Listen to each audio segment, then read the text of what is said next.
Welcome back. If it has joined us, you're watching the news at 10, broadcasting on Channels Television live from Lagos and Abuja. A reminder of our top stories. Nigeria contributes 3.2 billion naira to United Nations Trust Fund for school children in the northeast states. National Conference rejects call for reviving the Nigerian Airways. Edo House of Assembly crisis deepens. And Iraqi Prime Minister fires 4 army commanders for failing to halt a sweeping advance by Sunni Islamist rebels.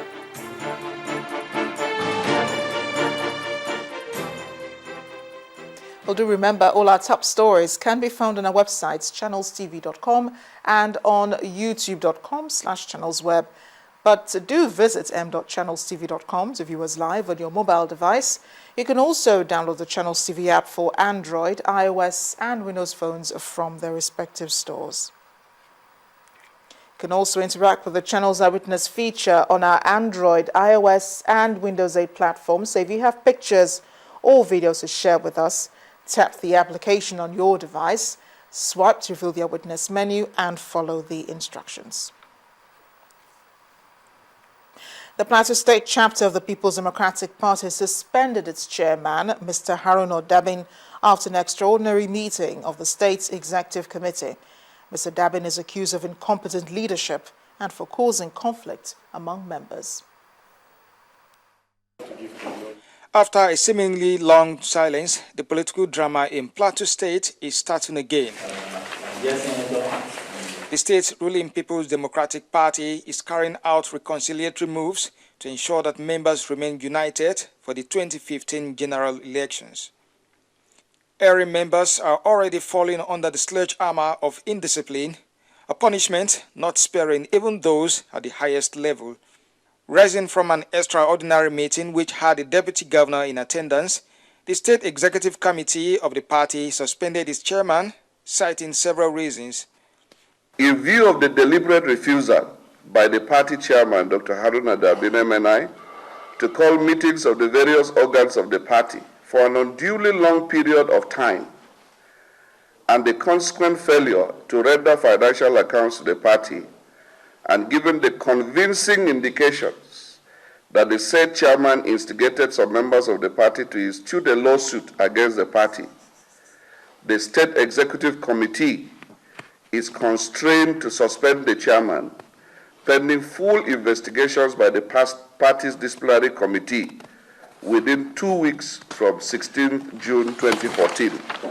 Naturally, when you come together, you discuss something positive. You know, when you are talking together, you exchange, you interact. It's better than not talking at all. You arrive at something when you are talking together. It's a family, it's one family, it's PDP family. So it was quite pleasant. The man in the eye of the storm believes he's been victimized over his intention to run for the governorship seat come 2015. My desire as state chairman of that of anybody else to want to contest elections is not in any way. I mean, if you are strong as a contestant, it's okay. You go to the race and defeat whoever you want to defeat. I mean, let the people say. But a situation where it crisis the party because somebody wants to run for elections, I don't think it's fair. But of course, matters at the state level would also be adjudicated at the national level. I'm a member of the National Executive Committee of the party, and we would seek avenues for dialogue and consensus building.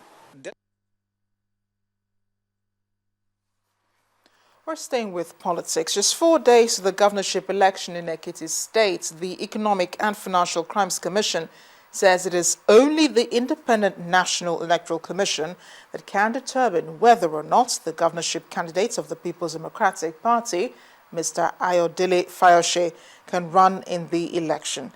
The EFCC spokesperson, Mr. Wilson Owujaren, told Channels Television today that although the former Ekiti State governor has been standing trial since 2007 for alleged corruption, his case was transferred from the Federal High Court, Lagos, to that of Ado-Ekiti, based on the judgment the suspects can only be tried where an offence is committed. Mr. Owujaren also insisted that the EFCC is still probing a former Minister of Aviation, Ms. Stella Odua, over the purchase of 2 armored cars by the ministry. an action that was greeted with condemnation before she was relieved of her appointment by President Goodluck Jonathan.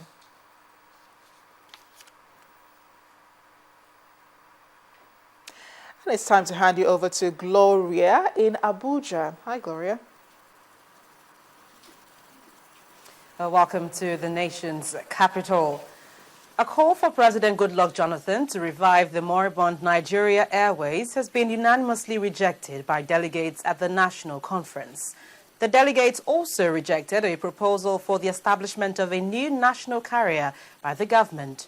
These are some of the decisions taken by the conference while considering the report of the Committee on Transportation. Our correspondent, Lanre Lasisi, has this report.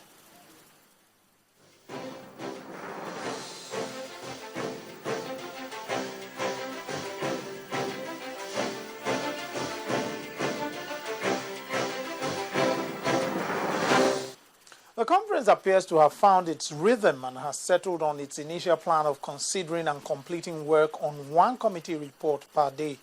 The report of the Committee on Transportation was put forward for consideration. The chairman of the committee started with a short summary of the report, and then delegates were invited to speak on the report. I want to suggest, Mr. Chairman, sir, that if a driver kills any person, he should be asked to pay for the blood money. If you kill a person, you should be asked to pay 10 million naira to the family of the victim. As long as we don't introduce this kind of things, Mr. Chairman, many Nigerians are going to die in this country. I feel generally that the transport sector, be it land, water, or air, should be in the concurrent legislative list of our constitution in such a way that we have now both federal and state government to participate. I want to suggest that all private aircraft operating within Nigeria and those with foreign registration that spend more than 21 days in Nigeria must have at least one Nigerian pilot as member of the crew. That's what the world. We have over 1,000 pilots in Nigeria today, and most are daily knows that. After taking contributions from about 80 delegates, it was time to put some of the proposed amendments to a vote. Government should, in this regard, hand over the federal intra-state roads, priority roads, and the federal roads to the states to maintain and manage. Government should provide adequate funds to the states before this policy is implemented. So those who are in favor of deleting this aspect of the report, say aye. Aye. Those who are against say nay. The ayes have it. Those who are in favor that Mr. President should take immediate action to revive Nigeria Airways, say aye. Aye. Those who are against say nay. The nays have it. Now, those who are in favor that Mr. President should take immediate action to have a new Nigerian national airline carrier, say aye. Aye. Those who are against say nay. The nays have it.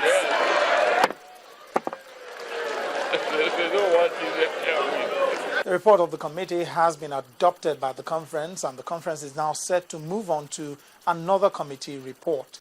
Lanre Lasisi, Channels Television News.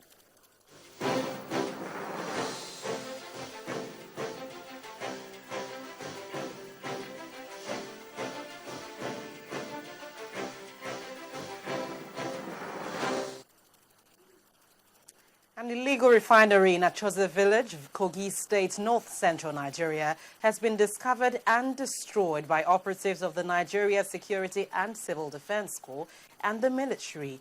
The acting commandant of the NSCDC in the state, Kingsley Oguntuwashe, explains that the mission was successful following the interception of suspected stolen crude, and the man conveyed it to Enugu.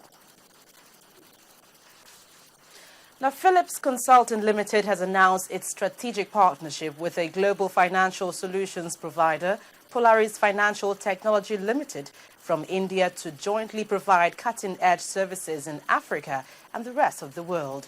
While the chairman of Philips Consulting Group, Mr. Felusho Phillips, revealed this today at a breakfast forum and the 12th edition of its Web Jurist Awards in Lagos. Mr. Phillips says the multifaceted partnership will allow it to expand and meet market needs with integrated solutions that increase the efficiency of clients' IT infrastructure. Every year at its Web Jurist Awards, Philips Consulting throws up one topical issue for discussion, and at this year's breakfast seminar, it did not disappoint. The theme, Governance, Risk and Compliance, was tabled before a panel consisting regulators, players and professionals for discussion. Internally, we have to also look at the rewards and opportunities that are presented from a GRC approach. And I think stories around that are still few and far between. There's a circular issued by CBN whereby in computing the capital adequacy of banks these days, you have to factor in a particular percentage to compute the risk expected of the banks. Philip Bethel of FT Polaris delivered his paper on liquidity risk management and Basel III, the international regulatory framework for banks.